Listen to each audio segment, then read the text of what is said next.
You see the price tag, you see the rugged good looks, and you think the 2025 Dacia Duster is the unbeatable budget SUV, but what if that bargain price hides 5 massive headaches waiting just down the road?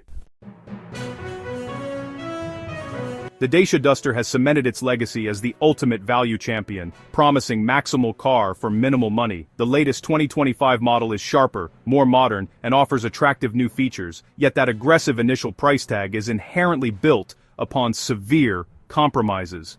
Before signing on the dotted line, prospective buyers need to understand precisely where Dacia cut corners, and how those cost savings translate directly into common owner regret. Welcome to Supercar. If you're considering buying the new Duster, hit that subscribe button now and turn on notifications. We are revealing the 5 major mistakes real owners say you must avoid, insights that could save you thousands and a lot of frustration. Regret. 1. The acoustic punishment chamber. Imagine your tranquil city drive transforming, the second you hit the motorway, into a high-decibel symphony of wind, tire, and engine noise that causes genuine fatigue. This level of noise insulation compromise is consistently reported as the single greatest frustration and biggest regret for Duster owners who regularly use the highway. This structural flaw is a direct consequence of the budget philosophy. To meet tight cost targets, Dacia severely compromised on sound, deadening materials compared to its segment rivals. Once speeds exceed typical town limits, the resulting lack of insulation becomes immediately and overwhelmingly obvious. The problem is critically compounded by the Duster's interior. The cabin is deliberately filled with durable, hard plastic surfaces, which unfortunately act like an amplifier, taking every road vibration, wind rush, and engine sound and booming it directly into the cabin. This auditory assault is severe enough that the constant high-decibel drone has been described as genuinely fatiguing after a long day, and significantly adds to the stress of the drive. Furthermore, even the highly anticipated hybrid 140 powertrain, which is quiet in the city, becomes coarse and loud when the car requires acceleration to maintain motorway speeds, revealing that even the most refined engine option cannot overcome the fundamental acoustic design limitations. Regret 2. The digital trust deficit. What happens when simplicity meets software failure, turning a reliable mechanical vehicle into one plagued by frustrating glitches and unpredictable blackouts?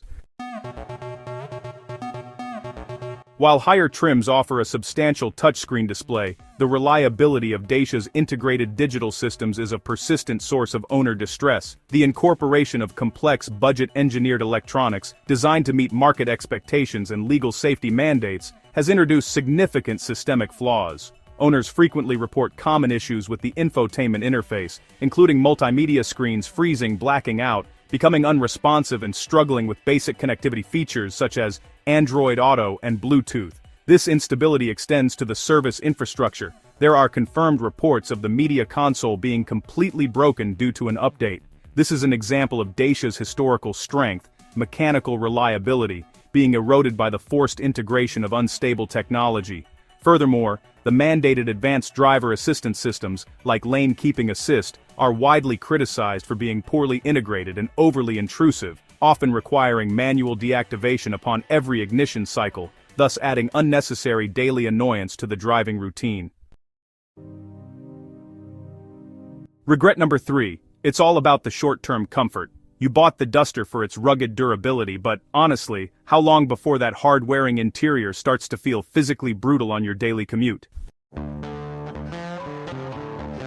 This regret really centers on the physical experience, where Dacia prioritized low production cost and ruggedness over, well, ergonomic refinement. While the interior is often described as hard-wearing and built to take knocks, it's definitely far from plush. The cabin is, heavily dominated by hard plastic surfaces which, even though they're durable enough to hold up well after trips involving mud and sand, leave owners feeling kinda underwhelmed by the overall material quality.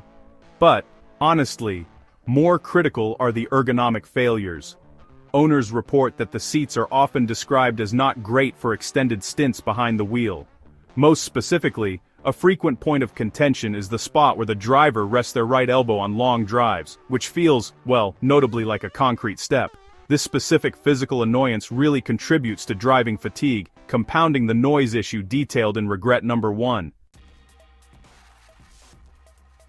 Regret number 4, the engine trade-off paradox. The Duster forces buyers into a functional dilemma. You literally cannot configure the vehicle with the optimal blend of capability, efficiency, and convenience, forcing you to sacrifice a core need. While Dacia offers a respectable range of engines, the configuration options are highly restrictive, leading to inevitable disappointment. The most performance-limiting regret involves the base Eco G 100 bi-fuel engine, which is critically glacial, managing 0 to 62 miles per hour acceleration times, ranging from 13.2 to 14.1 seconds on LPG. However, the core functional limitation stems from the pairing of the drivetrain and transmission. For buyers needing the Duster's defining off-road capability, the 4x4 drivetrain, they are locked into the mild hybrid engine paired exclusively with a manual gearbox. Conversely, if the buyer prioritizes the automatic transmission and the smooth, efficient electric drive capability of the hybrid 140, they are restricted to front-wheel drive only. This necessity to choose between automatic convenience and hybrid efficiency, OR off-road capability and manual transmission, forces a fundamental regret based on unmet mixed driving needs. Regret 5. The hidden cost trap. The Duster is only the value king when it's stripped bare. The greatest regret for many is realizing they spent thousands to purchase and then mitigate its fundamental flaws, only to end up paying a rival's price for an inherently compromised car. The headline starting price is highly seductive, but it represents the most basic model which, notably, does not even include a central infotainment screen. To mitigate regrets 2 and 4, such as obtaining a reliable central screen, basic connectivity, or the automatic hybrid powertrain, buyers are compelled to climb the trim ladder and often purchase expensive optional packs for features considered standard on many rivals, such as parking sensors or Apple CarPlay. Optional extras like the touring pack or storage pack rapidly inflate the final purchasing price. Once the Duster is specified to a desirable level, reaching the upper trims, the perceived value advantage over mainstream competitors rapidly vanishes. At this equipped price point, the Duster approaches the cost of sophisticated rivals like the MG ZS or Suzuki Vitara. These alternatives consistently provide superior cabin refinement and quieter driving experiences for comparable money. The final regret stems from paying a near-premium price for a Duster that still retains all the basic budget compromises, the acoustic fatigue, the hard plastics, and the glitchy software that are engineered into its core structure. What do you think? Is the 2025 Duster still worth the compromises? Let us know your thoughts in the comments below. Like this video and subscribe to Supercar for more honest, in-depth car reviews. Thanks for watching, and we'll see you in the next one.